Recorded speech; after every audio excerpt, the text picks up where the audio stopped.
what I'm into then, Rob? Our manager. What are you into? You're into gay disco.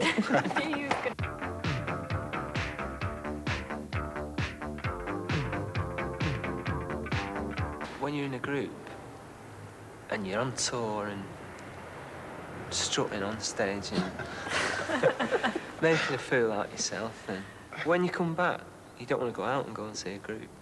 I should think that would have been patently obvious. So don't come in a cynical bit with me.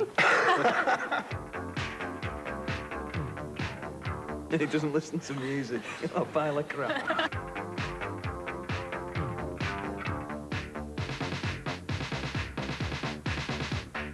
We do write good songs. I mean, we're joking now, but we're not joking all the time, you know. I think if kids do think we're heroes, I think they think we're heroes musically as opposed to personality-wise, because we've never really pushed our personalities. Good job. Yeah. Now you can see why. How does it feel to treat me like you do when you laid your hands on me? When I was in Germany last week, I was doing some interviews, and they were saying that how, as a successful band, could we still live in an impoverished, downtrodden place like Manchester? That's ridiculous, isn't it? Yeah, no, I'll tell you what, we're going to explode quite a few myths here. Yeah. I mean, well, this is one aspect of, like, what I like about Manchester is that people don't know what's happening. No, they don't. It's very important, commercially, industrially. I mean, something like this, Granada World, how much is a thing like this going to cost? Oh, it's a multi-million-pound operation. And what it's going to do is take everybody through the world of television and films. You're going to see how programmes are made, all the special effects. But, I mean, the interesting thing about it is that, like you were saying before, there's nowhere like this outside of America. No, there isn't. Now, why does this happen in Manchester, and yet we've still got this image of being the working-class place of the north? I don't know. Well, of course, very go-ahead in the north and very go-ahead in Manchester. You look at the tourist industry and all the hotels and everything. It's massive, yeah, I mean, great motorway network. And we're very friendly. Yeah.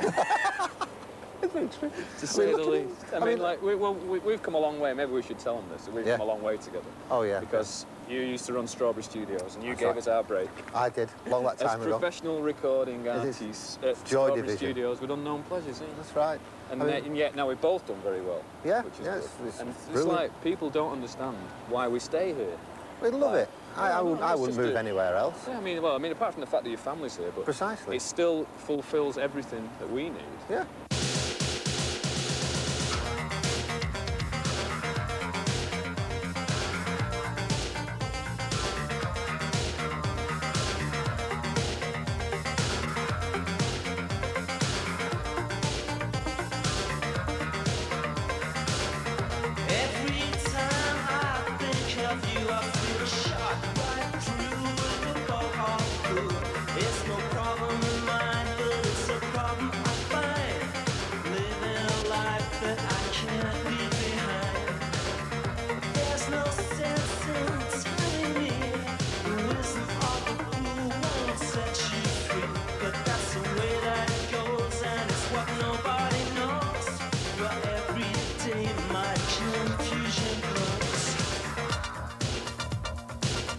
Being outside of the music business is a choice that we made a long time ago by just making it ourselves independently, or whatever, with Factory, Joy Division, New Order, and luckily we were successful musically. You know, I mean, as long as you've got the music to back it up, basically you can do what you like. If your music's no good, we wouldn't have been able to achieve what we have achieved anyway.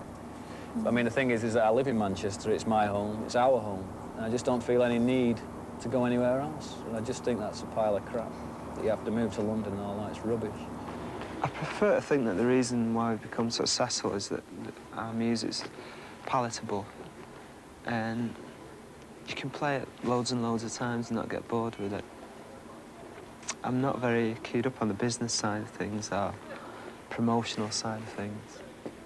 I'm quite unaware of that side of it. I mean, the Hacienda was another experiment for us, an independent experiment because we did it ourselves. And even though, I mean, I know it's been quite a rocky path, but again, Rob was right, it did work out. So it's been good because it has worked out. And I think that the Hacienda has been very valuable to Manchester. I was born in Salford, which is just in a northerly direction from here. it's a bit of a dump. It's more of a dump now that they've knocked down the old houses. I used to live in a sort of Coronation Street type house, and it was great.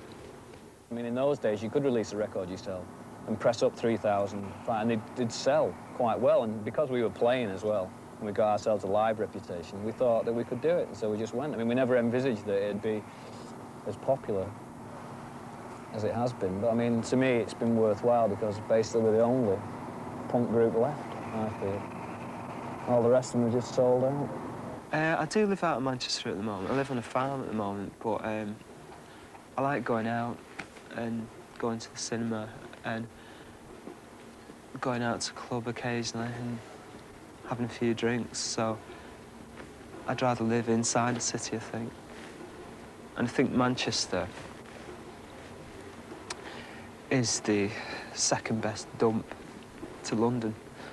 It's not as much as a dump as Liverpool, not as much as a dump as Birmingham.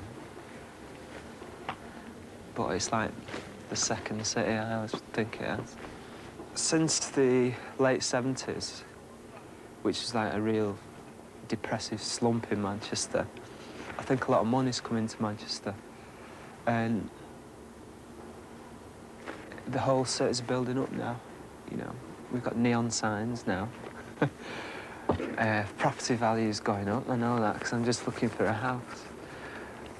And there's a lot of rich people here now.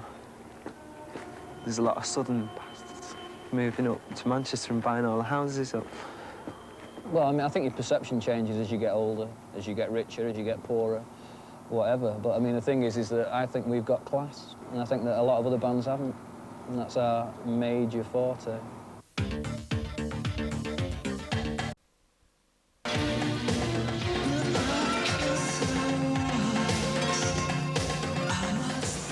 One of the problems in life is you've got to be called something, and the Order was the best we could come up with in the limited space of time that we had to decide what to call ourselves. Could have been a Witch Doctors of Zimbabwe, but there you go. Could have been Sherlock Holmes even. I used to live in Manchester when I was about 3. You were born here? I was born here, yeah. And when I was a teenager, I used to come and see bands here and go out. And I used to think the place where we live now is absolutely awful, and I couldn't wait to live in Manchester. But as I got older, I'd rather live outside, I think. I prefer the countryside. There's a farm sort of just a bit up the road, you know, there's fields and things like that. You know, you tend to expect in the countryside, but I like it like that. A bit of grass, a few cows.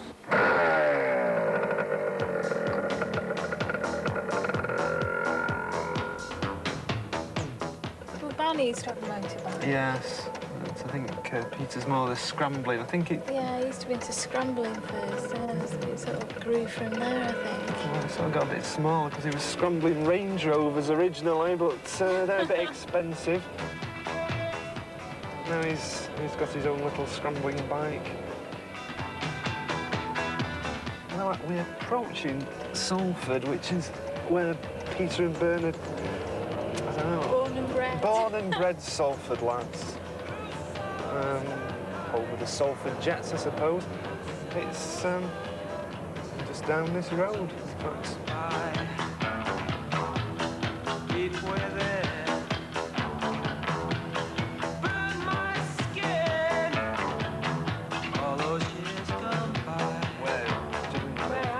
was a kid, it just used to be rows and rows of streets, but it was quite good because it was like little street communities. Like Coronation Street, really. And the road where we lived, they were like 2 up and 2 down, and then they used to have on the other side of the road prefabs, which were like prefabricated buildings during the war. Recently, my mum and dad took me round Moss Side and Old Trafford and said, "Oh, that's where you was born," and all this like that. And it's completely different. I don't recognise anything. It's a dirty dirt bike. Do you use it for racing or? No, I don't have the time these days, unfortunately. Much as I'd like to. Well, I'm not sure I'd stand up to a race at my age. I'm sure that would be embarrassing.